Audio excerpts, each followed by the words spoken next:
Hello everyone, it's Gigabeef here, and today we're going to be looking at the AK-101, which straddles the gap between the MDR and the M4 on price to performance. So stick around and let's get going.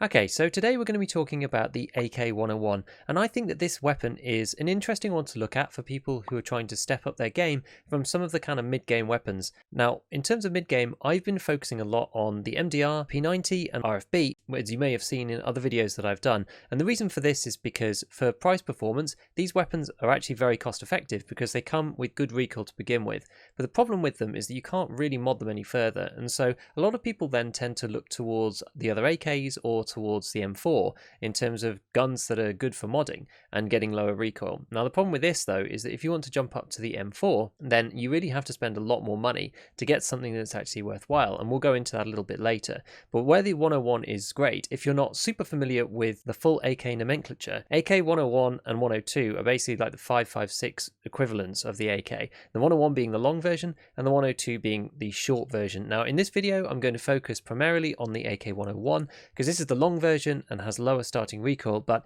if you did want to have something with a little bit more ergonomics on that, you could go and get the AK-102, and being an AK platform weapon, pretty much everything fits for the AK-102 as well, except for some of the handguards in specific situations because the weapon is a little bit shorter.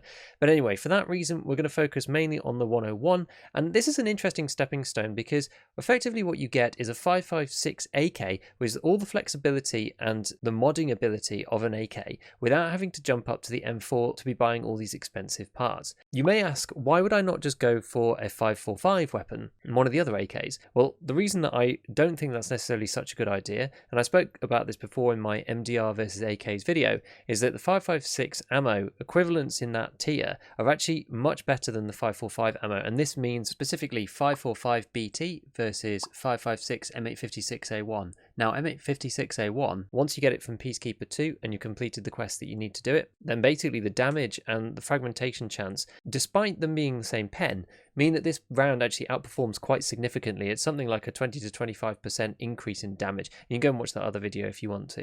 But this is the reason why I think that people should really seriously think about using 5.56 as they move kind of up the weapons chains, because if you're using 5.45, then the damage is lower and there's really no need to go down that route because the AK-101 exists.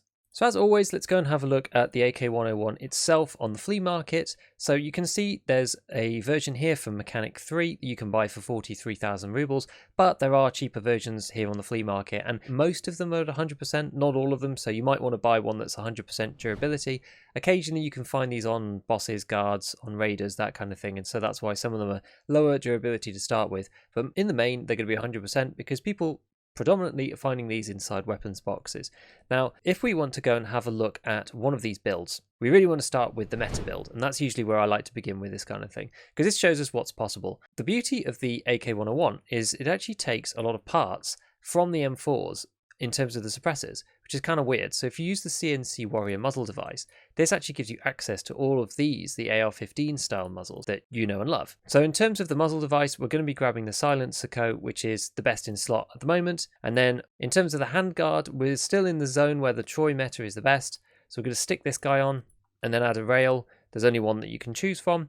This is actually the main reason why, until you have the trader levels, this build doesn't really work, because this QARS 4.2 inch rail is extortionately expensive on the fleet. Like, we're talking 100,000 rubles, which is the reason why the Troy combo looks quite cheap, because this is actually like 22k from the traders, but if you try to buy it from the flea, it's only like 24,000. You think, oh well, that's great, but then this rail costs a ridiculous amount of money, so that's why this isn't worth buying from the flea market. And anyway, so we're going to go and put on the RK2 as we usually do. Thank goodness I found this recently, so now I can use it in these builds. Pistol grips wise, there's a new one that they've added, the AK Custom Arms AGS, which we're going to use. And then for this, you actually don't get, because it's a hinged one without modular stocks on it, you basically just have to use the PT3 on it.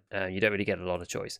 Now, in terms of rails, we're going to have to use the Bastion, because when you're using one of these, you can't really use many of the others, and the Bastion is best in slot. Remember to remove the iron sights. I always forget to do this. And this gets us to, if we just stick on the RP1 charging handle, this gets us to 46 ergonomics and 38 vertical recoil, which is obviously pretty low. Now, this build is clearly going to be quite expensive, and the problem is that the 46 is kind of okay, but you know, if you're adding a scope or something, then getting down to like 42 ergo, you're getting a little low, which is not necessarily the thing that you want to do here. So if you want to spice this up a little bit and you've got your best in slot stuff going on, people normally change this over to the Fortis shift, and that gets you 58 and 41. And if you really want to do a real boost to your ergo and just switch the whole thing up completely, you can actually change over to the VS combo and then use the shift again.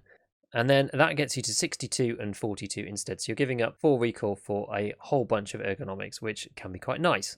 Now, as I said, these builds do get really low recoil, but what we're really looking for is something in the value category, which is usually the way that I build my weapons anyway. So let's just restart completely and go for something that's a bit more sensible. Now, there's kind of 2 ways to build this kind of mid-tier 101. It's not the cheapest thing of all time, but really, as I said before, this is supposed to be a stepping stone from the MDR. Now, the MDR, when we've looked at it in the past, it basically is stuck between like 60 and 70 recoil. So we want something that's a bit better than that. So we're going to be aiming for around 50. Now, in terms of pistol grips, there's a whole bunch to choose from. The sword pistol grip is very cheap. I normally forgo a little bit of ergo just to get that extra benefit on here. Now, there's 2 ways, as I said, of building this. One is using the VDM CS gas tube, and this is something that I find is a little bit hidden, people don't necessarily know about, is that when you use this gas tube in particular, this allows you to use the UFM, and a lot of people don't realize that this exists, because if you're using the basic AK gas tube, you can't actually see this here. It doesn't fit. You need to be using this Kibber Arms version. And then from here, you can then add a rail, and for consistency purposes today, we're going to be using the RVG on all of our builds. Now, one of the wonderful things about the AK-101 is that in terms of muzzles, you can then just slap on this RRD. And this is one of the best in slot muzzles that you can get, and it comes from Mechanic 3, which is super cool because it basically means that we can run some really, really nice builds. Now, we do have access to all the suppressors, as I said, but we don't need to use them if we don't want to, and it makes it a lot cheaper, obviously, if we don't. We're going to use the Bastion because the Bastion is basically the best in slot of these kind of things. There is one that's slightly better, but it only fits with one very specific handguard, so we're going to ignore that for now. And then in terms of stocks, like the AK stocks really aren't very good. If you're not able to use the modular stocks like we aren't here, then the basic polymer plus the butt pad comes pretty close. Like you lose a bit of ergo, but it's really not a big deal. Then we're just going to stick on any old magazine and then choose an optic of some kind like the Elcan. So this is the way that I would be building my weapon if I was going to be running an AK-101 in Raid myself. Obviously, you can attach a small laser or something as well if you'd like, and that really completes it. So what does this get us to? Well, this gets us to 66 ergonomics and 50 vertical recoil, which is honestly really, really good. Now, clearly, we're not actually using a suppressor on this gun, which is the reason why the ergonomics is so nice. But what we've got to remember is that against an M4, which has got somewhere between 50 and 55 ergo and 50 and 55 recoil, because the fire rate is so much lower, in this case, we're actually going to benefit from this simply because the rounds come out less quickly and it means that the recoil is more controllable. And I'll show you exactly what I mean in a second. The other alternative that gets you to something very, very similar is if you replace out the UFM for the tracks instead. And the tracks has this funny little rail thing here, which is called the tracks bridge. And what this does is it puts a rail all the way across here. And then it allows you to attach the tracks too onto the end. So you kind of make one of these bigger handguards by combining this stuff together, kind of like a big Lego set. And then on here, then we can add back our flashlight / laser, whichever you want. And then also we're going to put our RVG black back on for comparison. And this is again 66 and 50. So this basically gets you to exactly the same as using the other method. So what I've done is I've built another equivalent M4 here. And this is the reason why I think that this can straddle here. So if you're looking to go suppressed, the AK-101 might not be the gun for you because you can kind of like move up to the M4s. But the problem with the M4, and I'm just going to take this preset that I built here. The issue with the M4 is that when you're trying to build a cheap M4, what I've done here is I've got the lower receiver from Mechanic, which costs about 20,000. You buy an ADAR off the flea market and you swap all the parts over onto it. And that effectively builds you kind of like a base M4 whatever, because the barrels and things are the most expensive parts. And that gets you, an ADAR equivalent M4 for about 40,000 rather than 60,000 for an actual M4 off the flea. And for the most parts, unless you're shooting over long ranges, the barrel accuracy and that kind of thing don't really matter. And then what I've done is I've added the extra parts from level 3 traders, which allow you to kind of get this to somewhere sensible.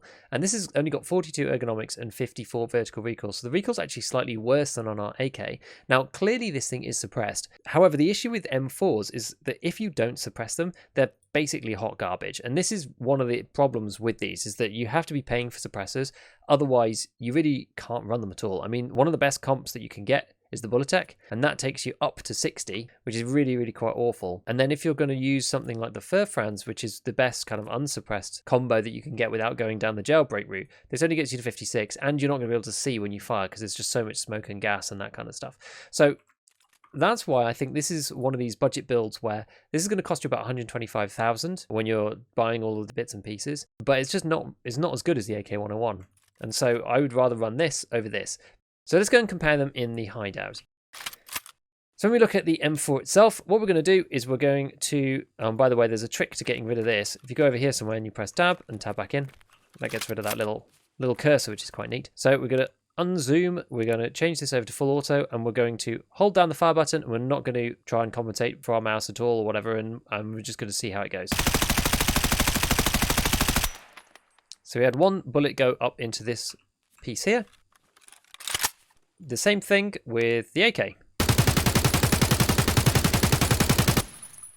As we can see with the lower fire rate, one of the rounds came from the AK up there and one of the M4 rounds went up here. And so this actually makes quite a big difference, you know, jumping from there, jumping to here with the M4. And yes, the M4 has 4 more recoil, but the only reason why this is happening is because of the lower fire rate of the AK. So effectively for the same price, you can get something that has got way better ergonomics and it has less recoil on it, which is wonderful. Clearly this is at the expense of the fire rate, because this has got 650 RPM and this has got 800 RPM. But that lower fire rate is what's kind of making it more controllable. And also, incidentally, it gives you an extra little bit of firepower within your magazines in some ways. Because you're not firing those rounds as quickly, you actually won't need to reload as quickly as the other person using an M4. Even though, yes, they might technically kill you quicker, but you're going to be able to ADS first, you're going to be able to get more shots on target because you're using this weapon and not this weapon. A couple of other things to note is that on the AK-101, the muzzle velocity is actually really, really high. Using 5.56 and having long barrel like the AK-101 does means that your muzzle velocity is really, really decent. This is actually one of the guns that I was looking at as a contender when I was looking at the fastest rounds in EFT, because when you've got the suppressor and everything on this, you can actually get this really, really quick if you're using some of the fastest rounds. I'm just using 56A1 here, so you don't get over 1,000 meters per second, but it definitely is possible with the 101. Now, the other thing to bear in mind is that if you're trying to run this in sort of a more meta way, you might struggle a little bit in terms of magazines because there are only 2. And so you can only run 30 rounders. There's no big mags, there's no 60 rounders, there's no boxes, nothing like that for this. So you're really stuck to these 30 rounders. So you just kind of have to bear that in mind when you're running this weapon. Well, I hope that you enjoyed the video. I'm trying to do a little bit more of an informal style on this one. Let me know what you guys thought. It's not quite as technical or involved as the usual ones that I do, but it's a little bit more discussionary. So if you liked it, let me know. If you didn't like it, let me know. I'm just trying something out because, you know what? Experimentation is the name of the game. So I hope you all have a wonderful day, and I'll catch you in the next one.